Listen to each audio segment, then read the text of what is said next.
বন্ধুরা, এখন আমরা দেখতে চলেছি বর্ধমান শহরের আরও একটা খুব সুন্দর জনপ্রিয় ক্লাবের পূজা মণ্ডপ।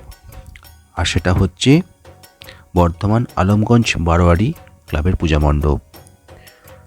আমরা সকলে মায়াজালে আবদ্ধ।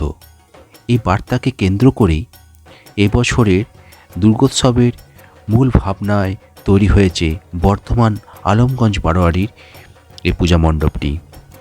আর সেই ভাবনা ফুটিয়ে তোলা হয়েছে এই ক্লাবের বিশেষ থিম মায়াজালে। 2025 সালে বর্ধমান আলমগঞ্জ বারোয়ারির এবছরের পুজোর থিম ছিল মায়াজাল।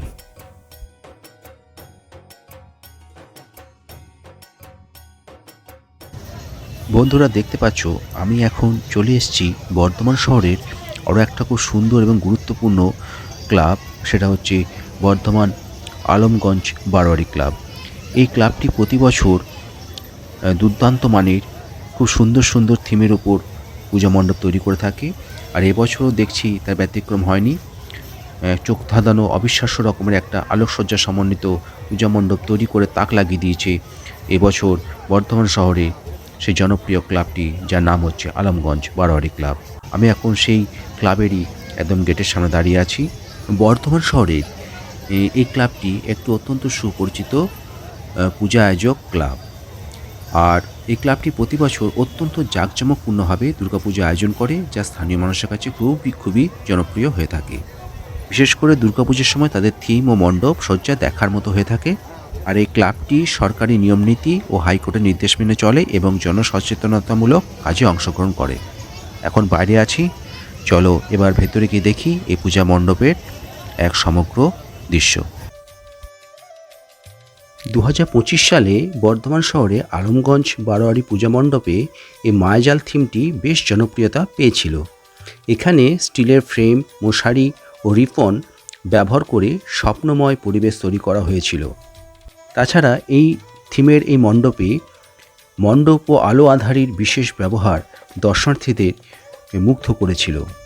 দেখতে পাচ্ছেন আমি এখন এই পূজা মণ্ডপের একদম ভেতরে চলে এসেছি। আর দেখা যাচ্ছে যে এই যে মায়াজাল থিমের উপর এই পূজা মণ্ডপটা তৈরি করা হয়েছে, এই মণ্ডপটিতে হালকা ও স্বচ্ছ উপাদানের মশারির কাপড় ব্যবহার করা হয়েছে এবং সেগুলোকে ধরে রাখার জন্য স্টিলের ফ্রেম লাগানো হয়েছে। দেখতে পাচ্ছি স্টিলের ফ্রেমের সঙ্গে মশারির যে কাপড় সেগুলোকে যুক্ত করে এই পূজা মণ্ডপটা খুব সুন্দরভাবে আকর্ষণীয় করে তোলা হয়েছে। আর সেই সঙ্গে আলোকসজ্জার এক অপরূপ নিদর্শন দেখতে পাচ্ছি, যার জন্য রাতের বেলায় পূজা মণ্ডপটা এক স্বপ্নের মতো মনে হচ্ছে। সত্যি একটা অভূতপূর্ব দর্শনীয় পূজা প্যান্ডেল দেখেছিলাম 2025 সালে আলমগঞ্জ বারোয়ারি পূজা মণ্ডপে। আলো এবং ছায়ার কারসাজিতে এই মণ্ডপটিকে একটি মায়াবী, স্বপ্নীল এবং স্বপ্নময়ের আবহাওয়ায় ফুটিয়ে তোলা হয়েছিল, যা দর্শকদের এক ভিন্ন জগতে নিয়ে গিয়েছিল। এই মণ্ডপে প্রবেশের পর আমার মনে হয়েছিল যে দর্শকদের চারপাশে যেন একটা মায়া বা স্বপ্নের জাল বিছিয়ে দেওয়া হয়েছে, যেখানে এই মণ্ডপের প্রতিটি অংশ, প্রতিটি দৃশ্য অনবদ্য হয়ে উঠেছিল এই অপূর্ব শিল্পকার্য এবং কারুকার্যের মাধ্যমে। মায়াজাল হলো এমন এক বন্ধন যা আমাদের প্রিয়জন, বস্তু এবং আবেগের সাথে জড়িয়ে রাখে। জগৎ মায়া দ্বারা আবৃত এবং এই মায়ার বাঁধনেই আমাদের অস্তিত্ব। এই বন্ধন সংসারের সুখ দুঃখের কারণ হলেও এটি একটি অবিচ্ছেদ্য অংশ। মানুষ তার পরিবার, সন্তান এবং সংসারের মায়ায় আবদ্ধ থাকে। পৃথিবীর সব কিছু যখন মায়া দ্বারা আবৃত, তখন সংসারের মায়াজালেই আবদ্ধ থাকলে কোনো ক্ষতি নেই। এটি জীবনযাত্রার এক স্বাভাবিক পর্যায় যা আমাদের পারস্পরিক সম্পর্কের সাথে বেঁধে রাখে। আমরা সবাই কোনো না কোনোভাবে আবেগ, সম্পর্ক বা পার্থিব মোহের এক অদৃশ্য বাঁধনে জড়িয়ে আছি। একে হয়তো আধ্যাত্মিক ভাষায় মায়া বলা হয়। তাই আমরা সবাই মায়াজালে আবদ্ধ। এই কথাটির অর্থ হলো মানুষ জাগতিক মোহ, কামনা, বাসনা, অর্থ, বিত্ত, যশ, খ্যাতি এবং পারিবারিক সম্পর্কের মায়ায় জড়িয়ে সংসারের আশার রূপটি ভুলে থাকে। এটি হলো এমন একটি দৃষ্টিভঙ্গি যেখানে এই জগৎকে একটি ভ্রম বলে মনে করা হয় যা বাস্তব মনে হলেও আসলে সেটা অবাস্তব। আসলে মায়াজাল হলো জগতের অসারতা বা প্রতারণা। মায়াজাল হলো সেই ফাঁদ যা মানুষকে অন্ধ করে রাখে। মানুষ নিজের পরিবার, ছেলে, টাকা ও ভোগের চিন্তায় মগ্ন হয়ে নিজের আধ্যাত্মিক লক্ষ্যগুলো ভুলে যায়। আমি বা আমার এই অহংবোধই মানুষকে এই মায়াজালের বেড়াজালে আটকে রাখে। আসলে এটি হলো এক ধরনের অজ্ঞানতা, যার ফলে মানুষ নকল বা ক্ষণস্থায়ী জগৎকে আসল মনে করতে শুরু করে। মানুষ সংসারের ক্ষণস্থায়ী মায়া মোহে এতটাই ব্যস্ত থাকে যে জীবনের প্রকৃত সত্য কি সেটা মানুষ ভুলে যায়। এই অবস্থাকেই মায়াজালে আবদ্ধ থাকা বলা হয়। তাই আমরা সবাই মায়াজালে আবদ্ধ। এই কথাটি সংক্ষেপে বলতে গেলে বলা যেতে পারে যে আমরা এই পার্থিব জগতের মোহ, সম্পর্ক, আবেগ এবং জাগতিক বস্তুর প্রতি এতটাই আসক্ত হয়ে পড়েছি যে এখান থেকে আমাদের মুক্তি পাওয়া এক রকমের অসম্ভব বললেই ভালো হয়। মায়া আছে বলেই পৃথিবীটা এত সুন্দর, আবার মায়া আছে বলেই পৃথিবীটা এতটাই যন্ত্রণাদায়ক। এই জালে আটকে থাকাটাই হয়তো মানুষের অমোঘ নিয়তি। বন্ধুরা, দেখতে পাচ্ছ আমি এখন চলে এসেছি বর্ধমান শহরের আলমগঞ্জ বারোয়ারি পূজা প্যান্ডেলের একদম ভেতরে। এই পূজা মণ্ডপের গেট থেকে শুরু করে এখনও পর্যন্ত যেটা দেখলাম সেটা ভাষায় বলে বোঝাতে পারবো না। এত সুন্দর একটা আলোকসজ্জা সমন্বিত পূজা প্যান্ডেল করা হয়েছে, সেটা যে যারা এখানে আসবেন সেটা তারাই বুঝতে পারবেন যে এখানে কত হাই স্ট্যান্ডার্ড, কত হাই কোয়ালিটির পূজা মণ্ডপ তৈরি করা হয়েছে। আমরা জানি আলমগঞ্জ বরাবরই একটা হাই কোয়ালিটি, অত্যন্ত উন্নত মানসম্পন্ন পূজা প্যান্ডেল করে থাকে প্রতি বছর। এটা স্বাভাবিক ব্যাপার।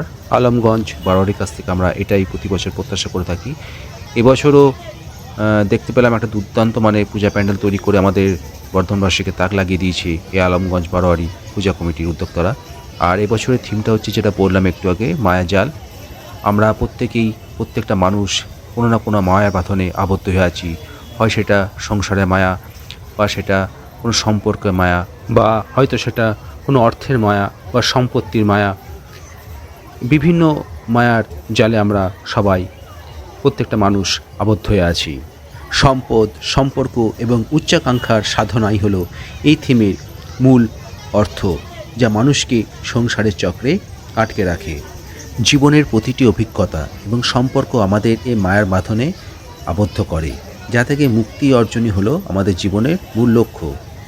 মাকড়সা যেমন নিজে জাল বিস্তার করেও তা তো আবদ্ধ হয় না, ঠিক তেমনই পরমেশ্বর বা ঈশ্বর এই মায়াজাল সৃষ্টি করলেও তিনি এর ঊর্ধ্বে, কিন্তু জীব তাতে আবদ্ধ। আসলে মায়া হচ্ছে এমন এক অনুভূতি যা না চাইতেও মানুষের জীবনের সাথে জড়িয়ে যায়। জীবনের পথে চলতে গিয়ে আমরা সবাই কোনো না কোনোভাবে মায়ার জালে জড়িয়ে পড়ি, কখনো মানুষকে নিয়ে বা আবার কখনো স্মৃতিকে আঁকড়ে ধরে। আর ঠিক তখনই এই মায়া আমাদের জীবনে এমন এক অনুভূতি দেয় যে কখনো আমাদের খুব আনন্দ দেয়, আবার কখনো গভীর কষ্টের কারণ হয়ে দাঁড়ায়। এখন আমি আছি সেই মায়াজাল থিমের উপর তৈরি একটা খুব সুন্দর পূজা প্যান্ডেলে। মানুষের পিছনে যেটা ছোটে তার নাম হলো ছায়া, আর মানুষ যার পেছনে ছোটে তার নাম হলো মায়া। মায়া হলো মানুষের জীবনের এমন এক অনুভূতি যা মানুষ চাইলেও সেটাকে এড়িয়ে যেতে পারে না। মায়া আমাদের জীবনের না বলা কথা, চাপা কষ্ট এবং নীরব অনুভূতিরই প্রতিচ্ছবিগুলো তুলে ধরে। মায়া আমাদের নিজেদের গল্পগুলোকে মনে করিয়ে দেয়, আবার কখনো বা বাস্তবতাকে নতুন করে ভাবতে শেখায়। মায়া থেকে আমরা বুঝতে পারি যে কোন মায়া বা কোন মায়ার বাঁধন আমাদের শক্ত করে, আর কোন মায়া আমাদের সম্পর্কগুলোকে ভেঙে দেয়। জীবন এগিয়ে চলে, মানুষ বদলায়, সম্পর্ক ফুরিয়ে যায়, কিন্তু তবুও মায়া থেকে যায় আমাদের মনের গভীরে। প্রতিটি মায়া আমাদের শেখায় অনুভূতিগুলোকে কীভাবে সম্মান করতে হয়, কীভাবে নিজেদেরকে হারিয়ে না ফেলতে হয়। মায়া আমাদের নিজেদের ভেতরকে শক্ত করতে শেখার একটা নীরব অনুপ্রেরণা যোগায়। আমাদের জীবন মূলত মায়ার এক অদৃশ্য সুতোয় গাঁথা। আমরা চাইলেই আমাদের প্রিয়জন, অভ্যাস বা স্মৃতির টান ছেড়ে বেরিয়ে আসতে পারি না। মায়া একদিকে যেমন আমাদের ভালোবাসতে শেখায়, বেঁচে থাকার রসদ যোগায়। আবার ঠিক তেমনই অন্যদিকে এই মায়া আমাদের দুঃখের মূল কারণ হয়ে দাঁড়ায়। যখন আমরা কোনো কিছুকে স্থায়ী মনে করে আঁকড়ে ধরি, ঠিক তখনই সেটাকে হারাবার ভয় আমাদের অস্থির করে তোলে। মানুষ একা থাকতে ভয় পায়। আমরা আমাদের পরিচয় খুঁজে পাই অন্যের চোখে, সম্পর্কের মাঝে। এই অস্তিত্বের টান আমাদের একে অপরের সাথে মায়ার জালে আটকে রাখে। এই পৃথিবী হলো এক পান্থশালা, এখানে আমরা সবাই মুসাফির। মায়া হলো সেই কুয়াশার মতো যা আমাদের আসল গন্তব্যগুলোকে ভুলিয়ে দেয়। তাই আপনি যখন কারোর প্রতি আসক্তিতে আবদ্ধ হবেন, তখনই আপনি মায়া জড়াবেন। যখনই আপনি আসক্তি থেকে বেরিয়ে আসবেন বা আপনার মনে যখন অনাসক্তি সৃষ্টি হবে, তখনই আপনি সমস্ত মায়ার বাঁধন থেকে নিজেকে মুক্ত করতে পারবেন। তাই মায়া হলো একটি বিভ্রম যা আমাদের প্রকৃত সত্য থেকে দূরে রাখে। আমরা টাকা পয়সা, মান সম্মান এবং প্রিয়জনদের মায়ার বাঁধনে আটকে থাকি। এই জগতে সব কিছুই পরিবর্তনশীল ও নশ্বর, কিন্তু মায়ার প্রভাবে আমরা এগুলোকে চিরস্থায়ী বলে মনে করতে শুরু করি এবং তা হারানোর ভয়ে কষ্ট পাই। এই মায়াজাল আমাদের আসল পরিচয় বা আত্মার স্বরূপ বুঝতে বাধা দেয়। অর্থাৎ সহজ কথায় বলতে গেলে, মানুষ মায়া বা মোহের কারণে বারবার জাগতিক সুখে আনন্দিত হয় এবং দুঃখে ভেঙে পড়ে, যা একটি চক্রের মতো চলতে থাকে। এই মোহ আর আসক্তি থেকেই মানুষ তার পরিবার, অর্থ, খ্যাতি ও ভোগের প্রতি চরমভাবে আসক্ত হয়ে পড়ে।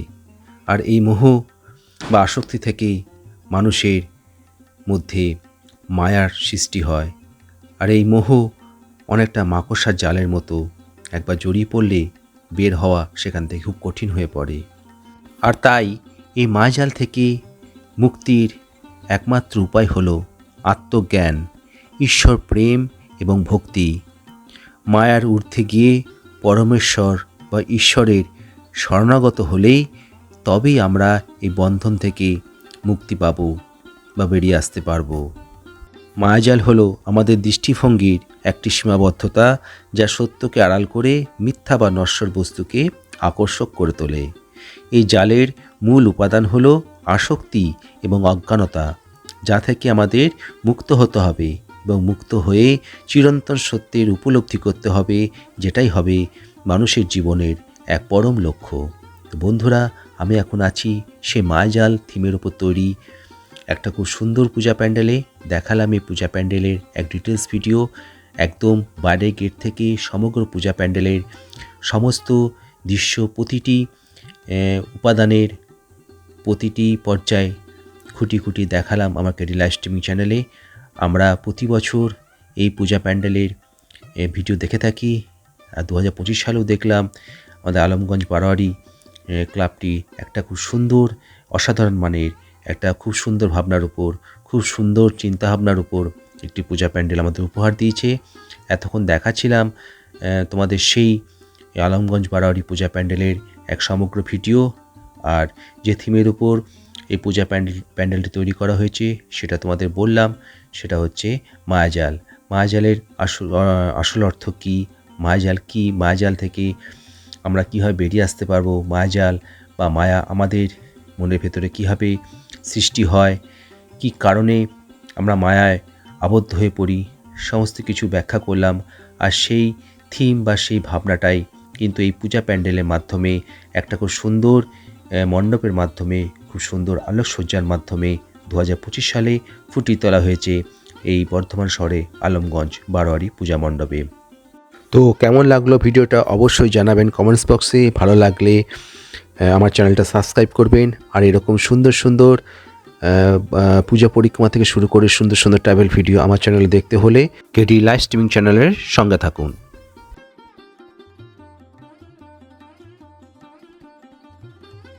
চলে এসেছি বর্ধমান শহরের আলমগঞ্জ বারোয়ারি পূজা প্যান্ডেলের একদম দুর্গা প্রতিমার সামনে। 2025 সালে দেখলাম একটা অবিশ্বাস্য রকমের আলোকসজ্জা সমন্বিত পূজা প্যান্ডেলের ভিডিও।